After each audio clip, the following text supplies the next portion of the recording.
Assalamualaikum warahmatullahi wabarakatuh. Selamat pagi anak-anak.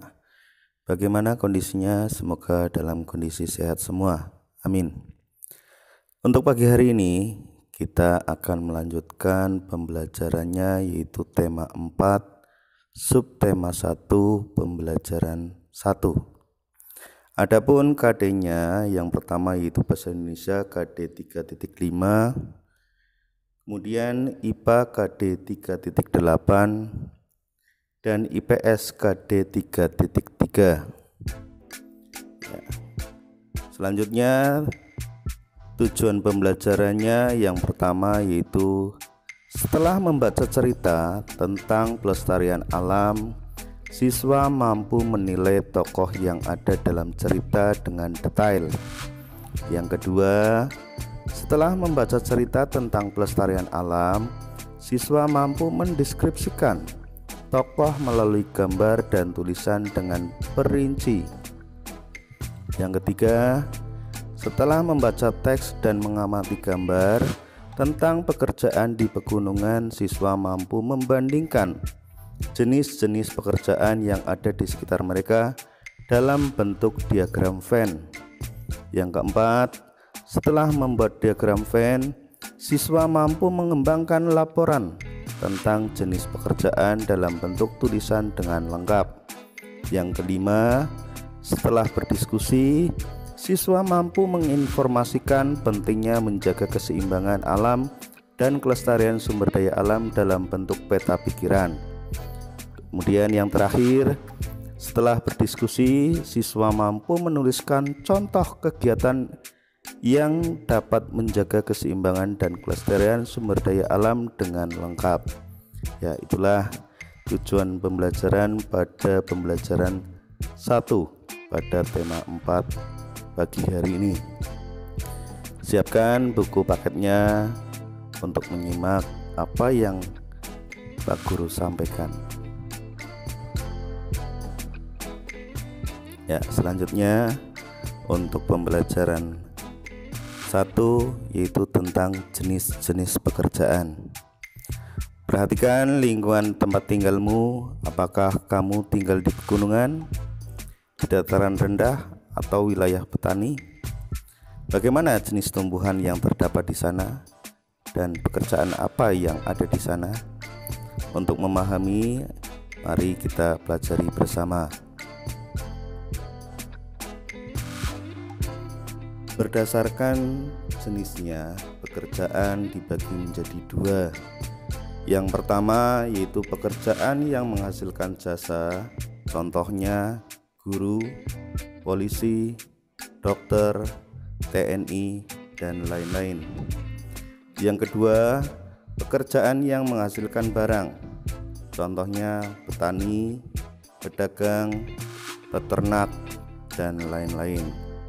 Ya, itu secara jenisnya dibagi menjadi 2 pekerjaan. Selanjutnya kalian simak bacaan berikut ini, ya, yaitu mengenai liburan Lani di rumah kakeknya.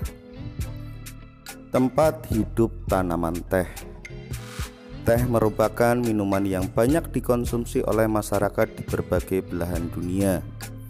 Di Indonesia, tanaman teh tumbuh subur di wilayah pegunungan yang berudara sejuk. Teh merupakan salah satu tanaman yang tumbuh di daerah dengan ketinggian antara 200 sampai dengan 2000 meter di atas permukaan laut. Tanaman teh dapat tumbuh dengan baik di daerah dengan suhu antara 14 sampai 25 derajat Celcius, yang cukup mendapat curah hujan karena tanaman teh tidak tahan terhadap kekeringan. Curah hujan sangat dibutuhkan untuk menjaga perakaran tanaman teh. Di Indonesia, perkebunan teh terbesar di beberapa wilayah pegunungan di Pulau Jawa dan Sumatera. Kedua pulau tersebut sangat mendukung pertumbuhan teh karena tanahnya yang sangat subur. Beberapa daerah perkebunan teh di Pulau Jawa antara lain di Ciwidey dan Bogor, Jawa Barat. Brebes dan Wonosobo, Jawa Tengah, dan Malang, Jawa Timur. Adapun perkebunan teh di Pulau Sumatera antara lain di Simalungan, itu di Sumatera Utara, dan Kerinci, Jambi. Pohon teh juga berfungsi untuk mencegah terjadinya erosi. Tanaman teh ditanam berjajar rapi dengan jarak 1 meter, dapat menahan derasnya aliran air sehingga tanah tidak terkikis terbawa air. Jadi selain berfungsi sebagai bahan minuman, teh juga berfungsi untuk menjaga lingkungan. Ya, setelah kalian menyimak bacaan tentang lani, ya, jadi kalian supaya untuk menjawab pertanyaan yang ada di bawahnya. Itu yang pertama, di mana tanaman teh dapat tumbuh dengan baik? Yang kedua, bagaimana cara agar tanaman teh bisa bermanfaat menahan erosi? Yang ketiga, apa yang terjadi apabila tanaman teh terus-menerus dikonsumsi besar-besaran? Yang keempat, apa yang sebaiknya dilakukan oleh petani teh agar tumbuhan teh tetap bertahan? Dan yang kelima, apa yang dapat kamu lakukan agar tanah yang digunakan untuk menanam teh tetap subur? Ya, silakan kalian kerjakan di buku tulis kalian. Setiap tanaman yang kita konsumsi harus dijaga kelestariannya. Begitu juga tanah yang ditanaminya. Tanaman dan tanah adalah sumber daya alam yang harus kita jaga keberadaannya. Penggunaan yang berlebihan akan merugikan kita. Setelah kalian menjawab pertanyaan yang tadi, kemudian buatlah peta pikiran yang berisikan informasi tentang pentingnya menjaga keseimbangan alam dan kelestarian sumber daya alam bagi manusia. Silakan kalian buat peta pikirannya, mengapa menjaga keseimbangan alam dan kelestarian sumber daya alam itu penting. Ya, kalian jelaskan.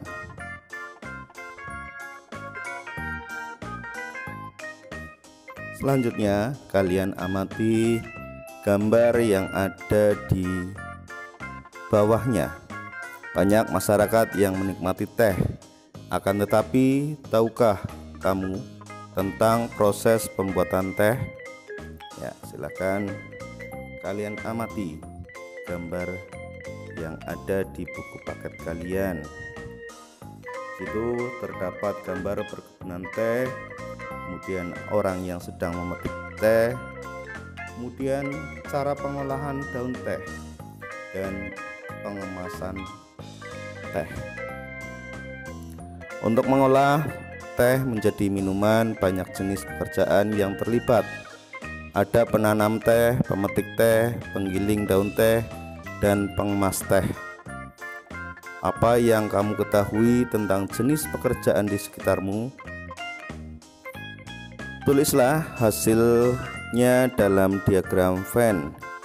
Diagram Venn-mu harus memuat 2 jenis pekerjaan, daerah mereka bekerja, apa yang dikerjakan, hasil yang diperoleh, kemudian dampak dari pekerjaan mereka bagi masyarakat dan pekerja.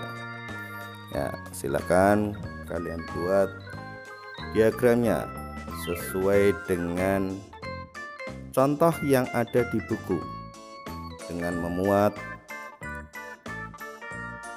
jenis pekerjaan, kemudian daerah mereka bekerja, kemudian apa yang dikerjakan, serta hasil yang diperoleh dan dampak dari pekerjaan mereka bagi masyarakat dan pekerja. Selanjutnya, tanaman memberikan manfaat bagi manusia. Apabila tidak berhati-hati dalam memanfaatkannya, tumbuhan akan punah. Manusia akan mengalami kesulitan. Oleh sebab itu, kita wajib menjaga keberadaan tanaman dengan menanam kembali serta menjaga lingkungannya, atau dengan istilah reboisasi, yaitu penanaman tanaman kembali. Selanjutnya kalian simak bacaan berikutnya, yaitu Taman Bermain yang Hilang. Malam hari merupakan malam yang ditunggu oleh Kupi kepiting kecil. Ia menikmati saat-saat berjalan pelan di gundukan pasir bersama ayahnya. Mereka menanti datangnya air pasir yang akan membawa mereka ke dunia yang berbeda. Ya, Kupi selalu menanti saat-saat mereka terempas oleh air pasang, lalu tiba di hutan bakau. Nanti di sana ia pasti akan bertemu dengan teman-teman kecilnya yang lain. Upi si udang kecil, Kuro si kura-kura, dan teman-teman yang lebih besar seperti Bango cilik dan Momo si monyet.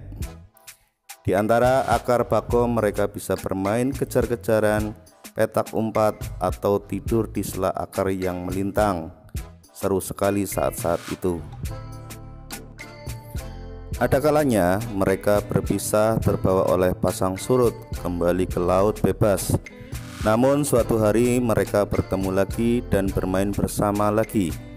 Suasana di hutan bakau tentu berbeda dengan suasana di laut lepas. Airnya pun berbeda, tidak asin seperti air laut, tetapi tidak juga tawar. Kupi tidak tahu apa namanya. Berbeda, tetapi Kupi dan teman-teman tetap bisa bermain dengan nyaman.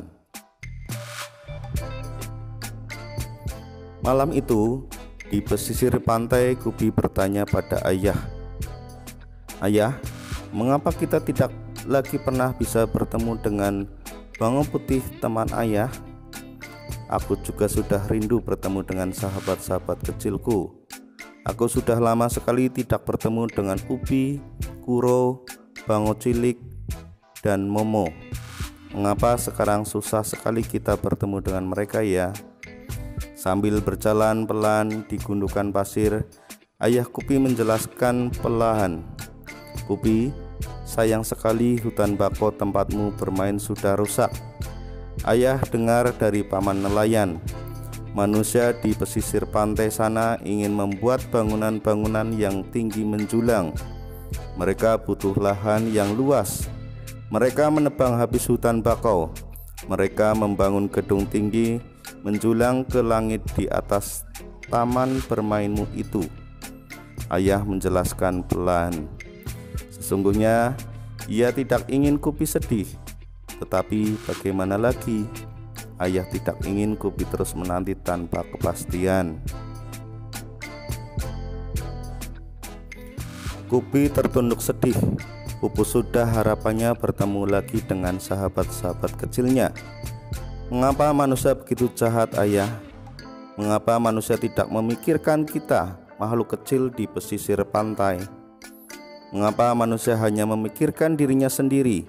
Kupi meratap pelan, namun penuh amarah. Ayah ingin menenangkan hati Kupi. Ia menambahkan, "Sebenarnya kita di hutan bakau tempatmu bermain ditebang, manusia pun menerima akibat buruknya, Kupi. Air laut akan semakin mudah mencapai daratan. Tidak ada lagi pohon bakau yang menahan. Lama-kelamaan, air tanah di sekitar pantai akan menjadi air asin. Manusia akan tidak bisa minum air asin." "Kupi," ayah berusaha menjelaskan panjang lebar. Ayah kemudian menambahkan, dengan rusaknya pantai akibat penebangan bakau, kegiatan manusia pun menjadi terganggu. Sekarang wisatawan yang berkunjung ke pantai ini semakin berkurang. Para pedagang yang dulu berjualan di sekitar sini tidak ada lagi. Pemandu wisata yang biasa menjelaskan tentang keindahan pantai dan hijaunya bakau pun sudah jarang terlihat. Nelayan yang biasa menjual hasil tangkapan mereka pun tinggal sedikit. Kupi tidak terhibur oleh penjelasan ayah. Pikirnya, biarkan saja manusia menerima akibat dari perbuatannya sendiri. Manusia memang sering tidak bijak. Kupi hanya ingin berdoa semoga suatu saat nanti hutan bakau akan kembali. Semoga suatu saat nanti ada lagi teman-teman yang bermain. Semoga suatu saat nanti ia masih bisa bertemu dengan sahabat-sahabat kecilnya. Kupi hanya bisa berdoa semoga kelak manusia bisa bertindak lebih bijaksana. Semoga. Karya Santi Henriette.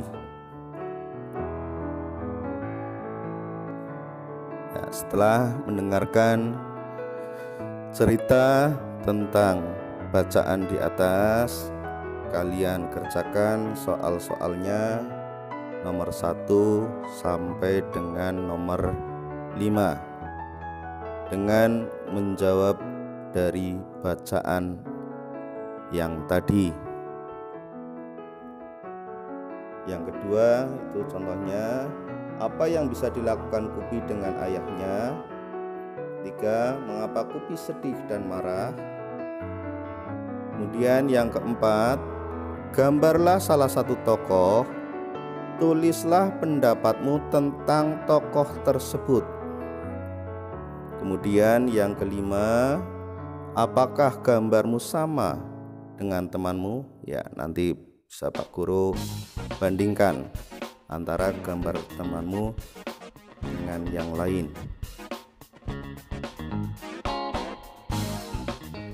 Dan yang terakhir nomor 6, apakah komentarmu tentang tokoh yang sama dengan komentar temanmu? Ya, contohnya aku suka atau tidak suka, kemudian jelaskan karena apa.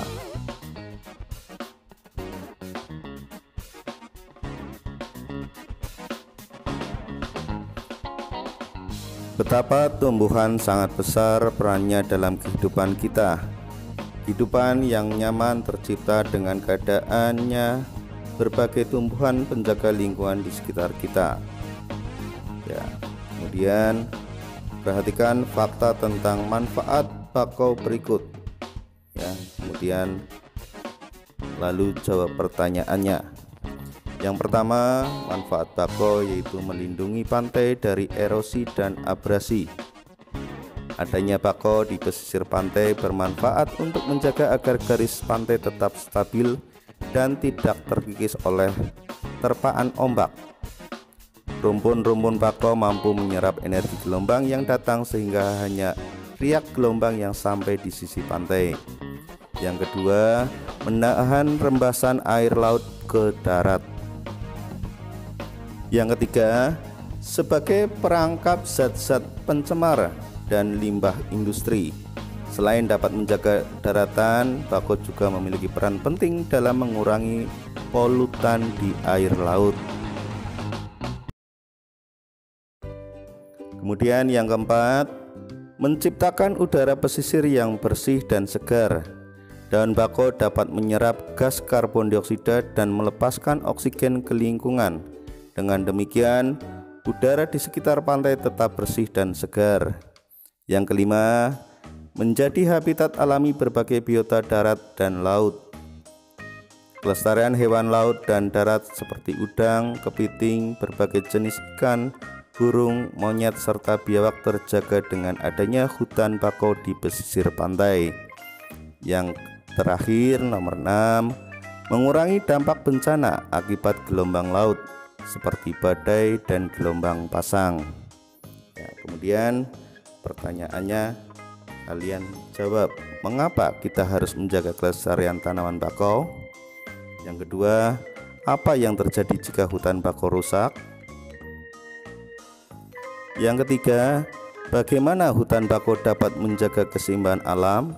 Kemudian jelaskan. Yang berikutnya, apa saranmu agar hutan bakau tetap lestari? Itulah pertanyaan yang harus kalian kerjakan di buku tulis kalian. Selanjutnya, di sekitarmu terdapat sumber daya alam yang harus kamu jaga. Sebutkan 2 sumber daya alam yang ada di lingkunganmu. Kemudian tulislah paling sedikit 3 kegiatan untuk menjaganya. Ya, kalian buat tabel tentang sumber daya alam dan contoh kegiatan untuk menjaga kelestariannya. Kita harus bersyukur kepada Tuhan Yang Maha Esa yang menciptakan beragam tumbuhan. Kemudian kalian buatlah poster untuk menginformasikan pada temanmu di sekolah tentang pentingnya menjaga dan menyayangi tumbuhan yang ada di lingkungan kita. Ya, tugas yang terakhir itu kalian untuk membuat poster agar dapat menginformasikan kepada teman-temanmu untuk menyayangi tumbuhan yang ada di lingkungan sekitarnya. Ya, demikian pembelajaran hari ini. Semoga dapat bermanfaat dan dapat dipahami. Tetap jaga kesehatan dan tetap semangat meski masih belajar di rumah. Wassalamualaikum warahmatullahi wabarakatuh.